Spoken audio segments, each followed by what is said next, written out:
We are back. So I want to thank you guys for coming back, watching the part 2 of this video. It's been kind of a rough one.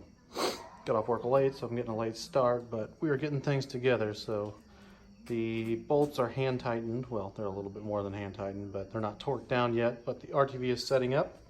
So I just used some black RTV around this and just letting that set up for the hour like it says, so that we don't have any issues with it. But that is slid together and sealing up as we speak.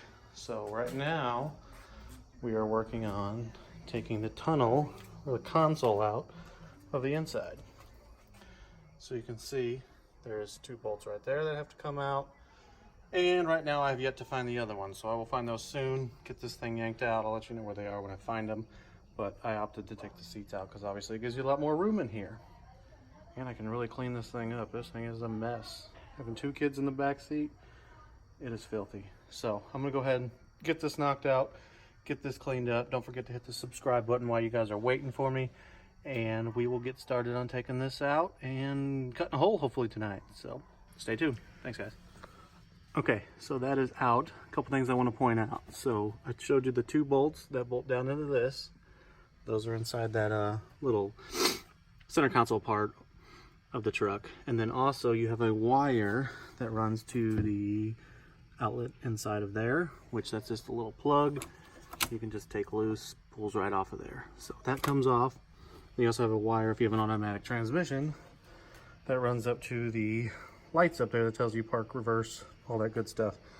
Unplug it from right here and the whole thing will come out. So when you take those 2 bolts back there, just basically lift up from the back side, lift up, and then these snap clips all along here will pop out, and then they can give you access to that. So obviously the shift knob screws on and off, so just unscrew that.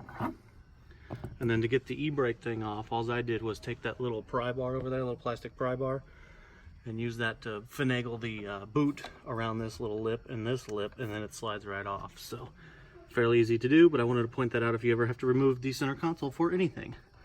But kind of getting a little worried about this big hunk of plastic right there, because right in the center, right about where that bolt is sticking out, or that thread, is where the hole has to go for the Tacobox. So we're gonna try to figure out how this is gonna work. Stay tuned.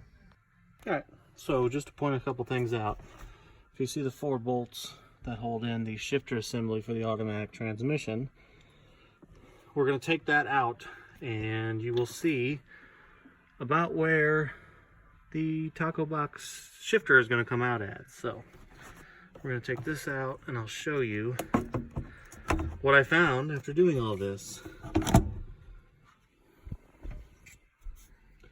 There's where it comes out at.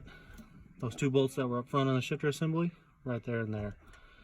That hole is coming straight through there. That's verified from underneath. We mounted the the Tacobox up, transfer case assembly, and marked and drilled those little pilot holes to test out where it was going to go. So just a little note, keep in mind that we are going to have to modify the shifter assembly. These 2 bolts are the front ones, obviously, so we're going to have to cut right here, and then basically from the top, we're going to have to cut that little notch off, which holds up that. So we're going to figure out something to do with that. But that's something to note, that you're going to have to cut your shifter assembly for this to fit. And it's going to come in about right here. So we'll cut that block off tomorrow. Hopefully get the Tacobox installed with the transfer case. And then the only thing we have to do is button up the interior, figure out where the shifter goes. Because right now, you can see these are the 2 cup holder spots for the automatic. This is coming up straight right here. It's got a little curve to it, but it's right there. And if we come over to the center console, it is roughly 10 inches wide. So the center is right about here, and it's 6 inches away. So that would make the shifter coming out right there, which that is not going to happen. There is absolutely no way. So I'm going to work on trying to get it through here, cut this block off right here, so that way the shifter's down in here and I can just move it around where I need to, or coming out through the side right here. And then that way we have an easier way to shift. So yeah, that was something that was unexpected to me, but it's got to be done. We're going to get this thing installed no matter what. I do want to show you the underneath, kind of how I figure all this out.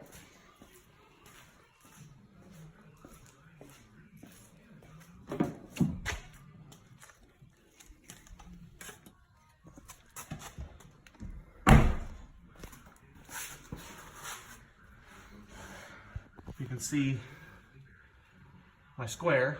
That is where the test holes were drilled, and that is where the shifter is going to come through the floor at. So that is something to note. When you're doing this, take a lot of measurements. I took a lot of measurements. We even mounted it up to the transmission to see where it was going to come out to make sure our measurements were right, which we were dead on. So that's good. We're going to have to modify this little tunnel for the e-brake right there. Bend that up some. This cable's got to be moved because it's touching the yoke, and obviously we don't want the drive shaft to rip that cable off. So that's going to have to be moved a little bit, moved around. But other than that, I think we got the logistics of how we're going to get this thing in the truck. It's just actually transferring that to the inside of the truck is the problem.